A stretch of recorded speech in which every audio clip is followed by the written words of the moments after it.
I'm here with Nic at Virvum to talk about their upcoming Canadian tour. Wow, it's not every day that you talk about a Canadian tour, I must say, especially from a band coming from across the seas. You guys are going to be on tour across Canada from July 2nd to July 13th, so roughly about 2 weeks worth of touring. First of all, welcome to the channel.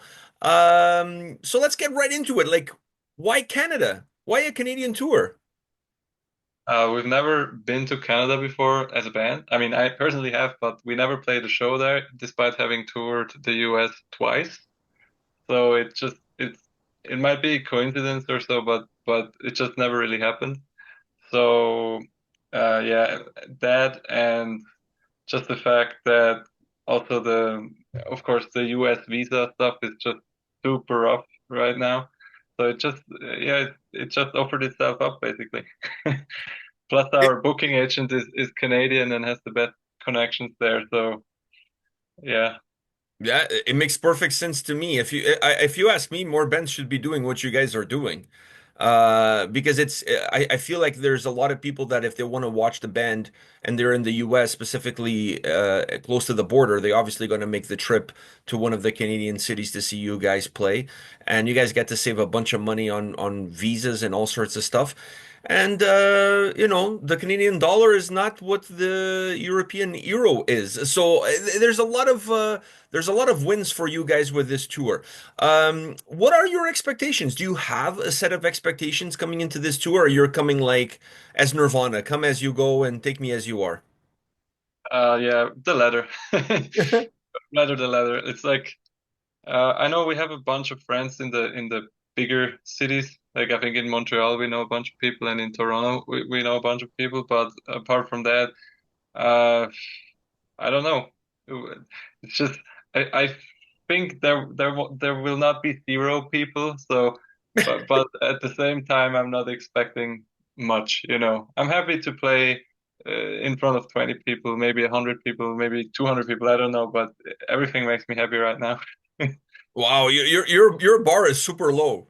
But Yeah, but I love the motivation. I love the spirit that you're bringing to the table.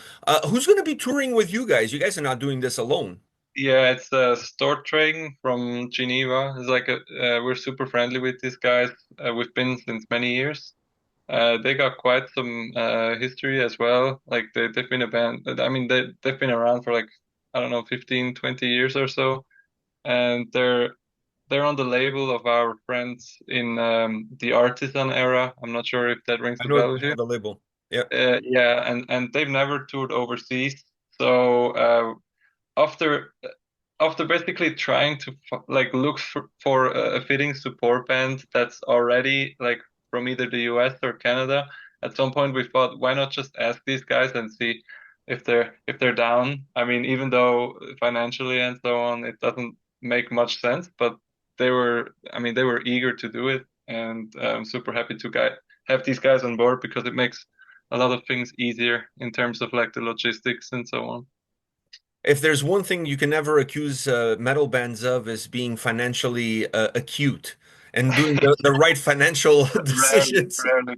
Yeah. When it comes to touring, you never hire a metal musician as an accountant, I would say, because otherwise you're probably going to go broke. So I love the fact that you guys are That's bringing. mean because my real job is actually finance and accounting, but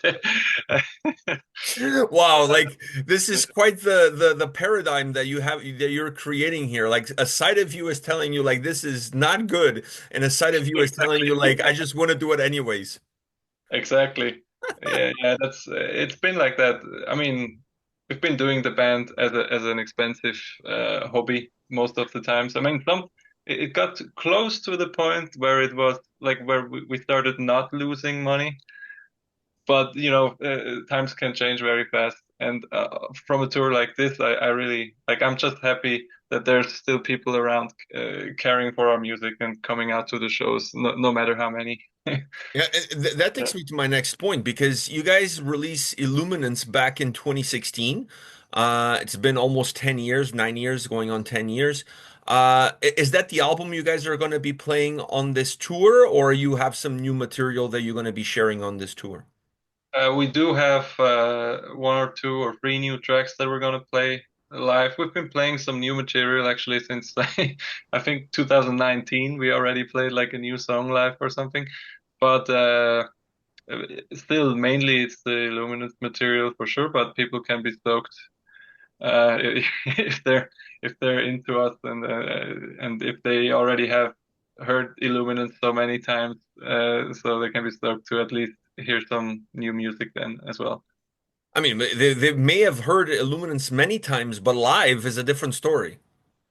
Yeah, yeah, but at the same time, as a band, it's only half as rewarding. Like if you play a new track live that you haven't released, for example, like you kind of see the reactions if people like it or not, but at the same time, there's never going to be the guys that have listened to it for 1,000 times, you know, and know every syllable or every riff or whatever.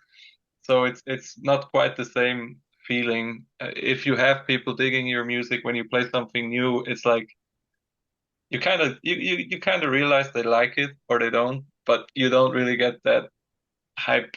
Yeah, the response is not the same for sure. Yeah, exactly. Yeah, the response is not the same.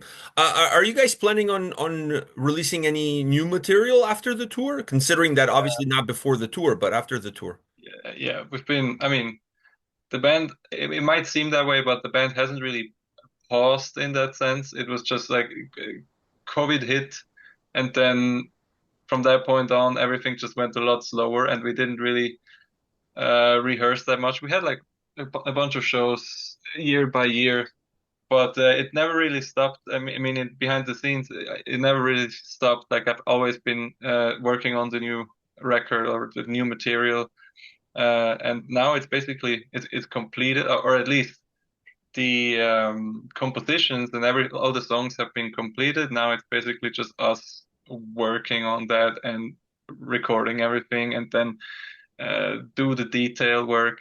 You know, we say in German we say the dot on the I, meaning like the cherry on the pie, basically like make it not a 99% but like 102% or something like that. You know.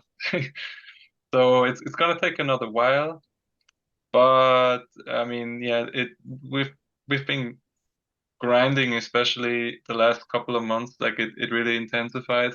Uh, with what with I mean, we tracked drums in the studio for like 2.5 weeks straight, and so on. So So it's coming.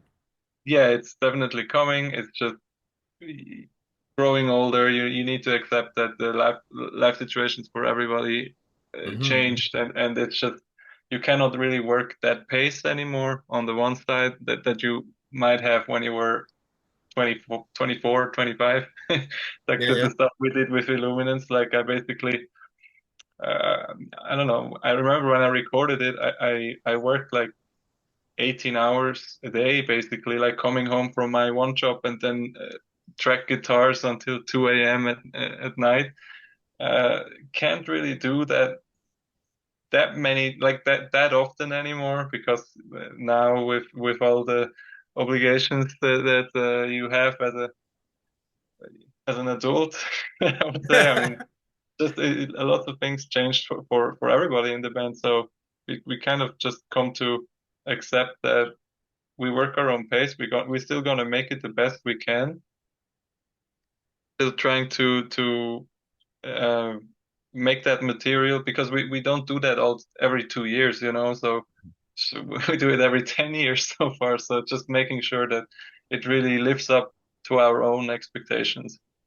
Are you hoping this tour will also reignite, at least on this side of the Atlantic, will reignite some interest for the band and for eventually that upcoming album? Are you hoping the tour at the very least does that?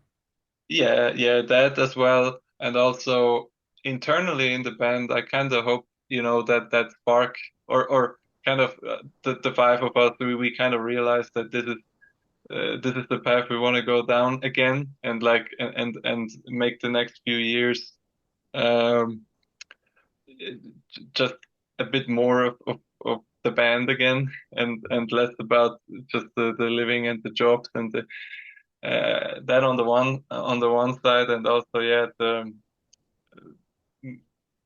like I said, the expectations are not too big, but at least we're showing that that we're not gone and that we're still on it for sure. Speaking in those terms, technical death metal today is very different than what it was 10 years ago. I can tell you in Canada, the technical death metal scene is alive and well. It's probably one of the most popular genres across Canada, specifically in the Quebec area, but even Yeah. Vancouver. I mean, you have bands like Archspire coming out of Canada, one of the best in the business. What do you, from your point of view, what do you see different within that genre when you guys released Illuminance versus how the genre is today? Yeah, to be honest, and not to sound like hipster or anything, but I've I've I've not focused on like following up in the genre too much. Like I've listened to some stuff, but then again, I realized I keep going back to the stuff I actually listened in 2010 or so. So for me, I just I failed to keep up with it. So it's kind of a hard question to answer for me. I would say it was just I all I can say is I kind of let that happen without you know taking too much notice of it and I focused on the product that I'm actually creating. Okay, so let me switch that question then. So when you're looking at the product that you're creating, the music that you're creating today versus the music that you created in 2016, where you see the biggest differences between the two, or are there any big differences between the two?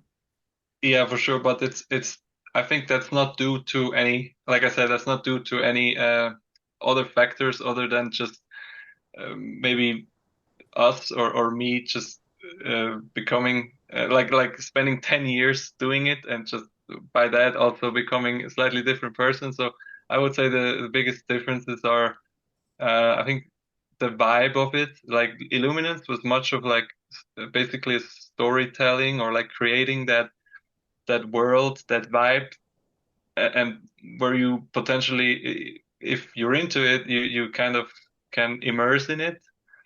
Whereas the new stuff, I think it has a bit of more like personal and emotional touch to it. Like I feel it's maybe a bit more melancholic uh, in a way. That's all I can give away at this point, I would say. Well, that's very interesting. I'm sure you guys are not just bringing your instruments, obviously, to play. You're bringing some merch. I'm really crossing my fingers and hope not to see shirts for $60. Please, like, come on. People are broke these days, man. Like, like these $60 t-shirts are killing me softly. What is the ever like? What would like a mid-sized band sell their like sell their t-shirt for? I don't know. I think if you sell anything around 40, 45, I think that's these days, that's a steal. Mm, mm. Oh, It's a that's crazy. steal. That's crazy to hear. I was planning on maybe doing 30, 35 or Oh so. fuck, now I ruin it. 30 at 30, 35, you're pretty much just giving it away. So at that But point, does like, that, would you say it depends on like if you play a major city or like somewhere out in like let's uh, say from a marketing standpoint, I think you should be consistent, in my opinion, regardless of okay, where you're playing. But if you can make a profit at 35, dude, 35 is like fucking insane deal these days. And I think okay. a lot of people will not only appreciate that, but knowing that you guys are doing this Canadian tour, I think you're going to get a lot more support as well. So it's like, do you want to make more selling less, or do you want to sell, make the same selling more? Like, do you know what I mean? Like there's like Yeah, yeah. an even balance there. It's just that I feel like when I go to a show these days, like if I'm coming to your show, I want to support you guys. Man, spending 30, 35 bucks on a t-shirt is like I said, it's a steal. So definitely. Plus then it's like you're becoming a walking billboard. How do you mean that? So, you get to wear the shirt, promote the band, so it's all good. It's all good. I think Oh, you as a fan. Yeah, yeah, for yeah. sure. Yeah, I become the walking billboard, not you, me, wearing the shirt. So I think it will be great. Now, let me ask you this. Where can folks pick up tickets for these shows? I know you guys are playing Toronto, you're playing all the major cities across Canada. Uh, Mhm. but where can folks pick up tickets for the shows? So if you want an overview for all the ticket links, I mean the promoters are always local and they put up their own pre-sales. But if you want a general ticket link for like where you can pick the show you want to attend, it's I think just our link tree would work best. That's like Virvum.linktree with two e's in the end, like that address, or the bands in town. I think all the ticket links I listed them there as well. So I'll put the link tree one in the description of this of the chat, so yeah. that way people watching us can just click on that and then purchase tickets for whatever the city that they want to go and see you guys at. I'm going to be at the Toronto show. I'll bring $35. Listen, I'll bring Well, 35 bucks. now that you're bringing it up so much, I think I'll reconsider. I just ruined it for everybody. I'm gonna get so much shit for this, but it's totally cool. I'll bring. Also, we're not familiar with the currency that much yet, so Yeah, we'll you see where just we gotta play land, I guess. around with it, see what fits you guys. But yeah, but I'll either way, I'll definitely pick up a shirt because I want to support you guys. I love to see bands coming and touring Canada. I think more bands need to do what you guys are doing. I think it's a great opportunity to create exposure on this side of the Atlantic. And we're a bunch of friendly people here, so we love having guests over. So it's going to be a pleasure seeing you guys. In Toronto. I'll be at that show. Nick, thank you very much. Your dog exit stage left, but it's been a pleasure talking to you. It's been a pleasure speaking with you about this Canadian tour happening once again from July 2nd to July 13th. I'm going to have all the dates in the description of the video, including that link so people can go pick up the tickets. Thank you very much for your time. Thank you so much, Pedro.